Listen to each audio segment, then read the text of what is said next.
Hi, everyone. It's time to dive deeper into the exciting world inside the boardroom. Um, the corporate boards have a huge responsibility, and it's both fun and scary at the same time. And I'm going to divide this board section into three separate videos. So, the first one, we go through the corporate governance models, how it works, the roles and the liabilities. And in the second video, we talk about board composition. And in the third one, we talk about the important role of the chair when you are managing and leading a diverse board. Because it's no different from leading a board than leading a management team. It's the same psychology and the same roles at stake. So identify the right people and then get them to work together in a smooth and respectful and value creative way. So let's just straight to it. So corporate governance. In a perfect world, you have the business owner, and it's actually up to them, to see how to run their operations and what skills they need in order to take the steps toward their dream. So if I, for instance, were having my own company, I decided I wanted to revolutionize the shoe manufacturing industry, for instance, and I don't have that experience firsthand myself, but I have a vision, I have a dream, and I have a fantastic network. So then obviously I need people on board that complements me, and I need people on board with skill sets that can deliver on my dream. So ideally, I would then put together a board of highly skilled and experienced people that will help me craft out the strategy to enable the vision that I, as owner, have for this company. And then obviously, it then drizzled down to the CEO and the operations on how to translate that strategy that the board set into operational tasks, objectives, and actions, because the CEO and the management teams are the boots on the ground that would actually make it happen. So it is like a cycle. But there's different corporate governance structures and rules in different parts of the world. I come from Sweden, and we have a very strict and separate way of looking at this. You have the owner who is in charge. Then you have the board, which is then uh, have given instructions by the owner. And the instructions could be, let's just say that you are a company in the US, and you are going to manufacture something, clothes, or yeah, no, let's take the shoe example again. You're going to manufacture, produce, and sell cool sneakers. And, you know, historically, you would then look outside the US maybe for cheaper options of supply chain and production. But maybe the owner then was like, yeah, I know it's going to be slightly more expensive to do it here in the US, but that's really that is really important for me. Great. Then the board knows that when they start building the strategy and planning and mapping out for this to happen, they don't spend a necessary time speaking to production facilities outside the US. Because then, if they would have given that a couple of months, came back with a cool business case to the owner, and then they would say, like, no, we this is not what we want. So the clearer that the instructions on a general level is to the board, the more easy it is for the board to execute on that. Or if it's a family business, and I was asked to be on the board, I would also be interested in what timelines are we looking at here? Is it a family business that you want to build for generations to come, or is it something that you rather want us to prep and prepare for an IPO so that you can get an exit and move to Spain and be gone fishing every day? I mean, these two goals requires different types of leadership. So then I hope you get my drift. But in Sweden, then the third layer, the third business entity would then be the CEO and the operations. So in Sweden, preferably the CEO is not even a member of the board, because it's the board's work to put together a strategy based on the owner's vision, but then hire the appropriate CEO to to actually translate this into actions. And that also means letting the CEO go if the CEO would not deliver on this, or if they're going into a new phase in the life cycle of the company that requires a different leadership. So the Swedish model would then suggest that, well, if you're a CEO then on the board, you would then be taking parts in discussing your future in the company. So that might be a bit awkward. So in Sweden, it's very, very separate like that. But in the US, it's completely different, because then the chairman and the CEO are, in, more often than not, the same person. And that kind of messes a bit with my head as a Swedish person, because in Sweden we have those clear layers, and the expectations are really set in stone, and managed properly, it becomes a really good structure for innovation, growth, and strategy, but also compliance and holding people accountable. I know that we see a handful of really cool tech companies like the Google, the Apple, the Amazon, and whatnot. And obviously, it's been the owner who's the chair, and then the CEO, and they are freaking rock stars. But what we don't talk about is the millions of startups that is failing. And one of the reasons that that could happen could be if you are the founder, chairman, and CEO, and you kind of lack the ability and the humility to take other people's opinions on board and actually utilize and make use of the experts around you.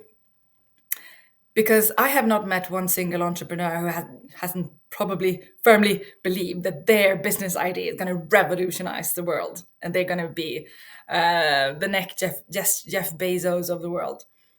Yeah, but statistically and sadly, in the reality that we live in, very, very few people make it. And if you are too narrow minded and too focused on your idea, and then using the power leverage of being CEO and chairman, and fail to really have uncomfortable conversations, or if you don't have the humility to actually get tough love from experts around you, you could actually be the main factor that this is not gonna fly. So, and I've also heard a few horror stories where you have the strong, charismatic chairman slash CEO, and you get really cool people on the board, but then you don't really listen to them. It's like, oh, you're not here on the board to talk. Oh, we're not on the board to talk. Because what I forgot to mention, but I'm mentioning it now, that being a registered board member means that you are personally liable for that business.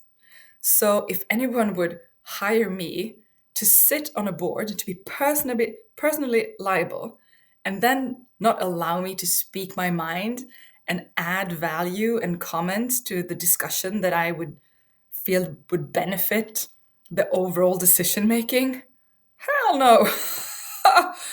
What you're doing is that you're paying for my the optics. Oh, we have Charlotte. She's a woman. Great, some diversity there going on. Oh, and she's Swedish. Okay, that might add value if you are looking to have, for instance, non-US people on your board to get that other perspectives that are super important, but still. And then I happen to be a corporate governance expert. Oh, great. Now that just maybe that calms the shareholders down a bit, because we have this really, credible and reliable person on the board. But then I'm not allowed to speak. And I actually call that alibi recruiting, but I will dive deeper into that in the next video when we come to board composition. But right now, I just want to stress the structures, and also put emphasis on how important it is to be on top of your game when you are a registered board member. And I also see that the role and the role of the board have also developed over the years, because back in the day, the boards were huge. There were like so many people, often white male, if you were talking from a Swedish perspective, because that was the ex CEOs of big industries in the past. So that's nothing, weird about that. But there were a large group of older white male that came to the board meeting, and then they had this envelope with all the documents, and they opened the envelope at the meeting, and it was more about challenging the CEO. And it was the power dynamic was very kind of one way. But now, since it's so fast moving, the board work has become, the boards are smaller, and because they need to be more agile and fast moving. And we all know the more members you have on a board, the more difficult it will be to align everyone's calendar so that they can actually meet up. And you don't want a big board that you can't manage, because then maybe if there's not that many people that can just jump on a per capsule board meeting to address a stressing issue, then maybe you will not be able to make the right decisions, because there are also legislation that says that if you are a board of 10 people and only two show up, it's not sufficient to make a decision that the whole board would stand behind and be held accountable for. So you need a certain number, you need a majority to show up, and then you need a majority to vote in favor of the decisions that you want to make as a group. So I feel now that the boards are smaller, they're more fast moving. And I remember I was on a sports media company on the board during COVID, when our core business model was to cover sports, and all sports were just like on hold because of the pandemic. We had freaking board meetings every week. And if there's a big board and you can't, then you're in trouble. Yeah. So it's so when you are putting together a board, or when you're asked to join a board, make sure that you know the legislation in the country that company is operating. I've just talked about the US and Sweden now, but we have Germany that has actually a management board and a supervisory board. So they have like a different type of structure than we do in Sweden, for instance. And then the UK, they're now debating a bit whether they actually should recommend the CEO to be on the board or not. But before, the CEO has always been a board member, for instance, which separates from Sweden. But doesn't go quite all the way that the US is doing, with allowing the CEO and chair to be the same person. So bottom line, check out the legislation in the country that the company operates. Number two, you are personally liable. And when you're personally liable, I don't think there are any stupid questions to be raised in the boardroom. Because if you sit there and don't fully understand what's going on, and then you vote in favor of something, and it's taken down to the minutes, and shit hits the fan, you can be held personally liable. Then you can't just go back in retrospect saying, well, I didn't quite understand. Too bad. Or another thing, another excuse that some people are trying to hide behind, that does not fly legally either, is, well, I was not made aware. The CEO did not share this information with us, hence we are not responsible and liable for this. That doesn't work either, because as a board member, it's your responsibility to drag the information out of the CEO.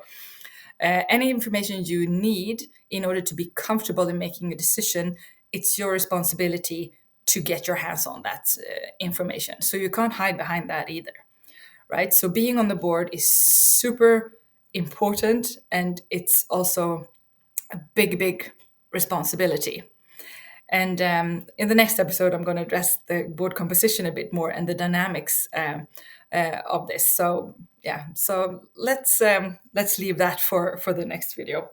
But but on the other hand, if you're getting asked to join a board, it's an amazing opportunity, and it's so much fun to be at the very top, having the long-term vision, exploring and analyzing what's going around in the ecosystems around you and how that affects the long-term plan and strategy for a company.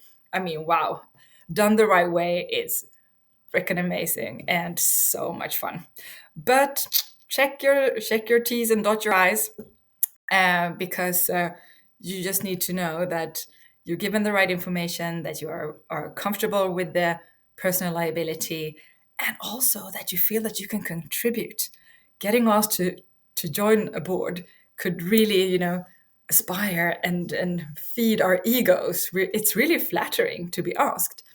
And in some, it is a bit prestigious, as prestigeful as well, because you are at the top of the food chain. You're rubbing shoulders with other amazing businessmen and women. Of course, it's a nice forum to be in, but don't let that just blind you completely.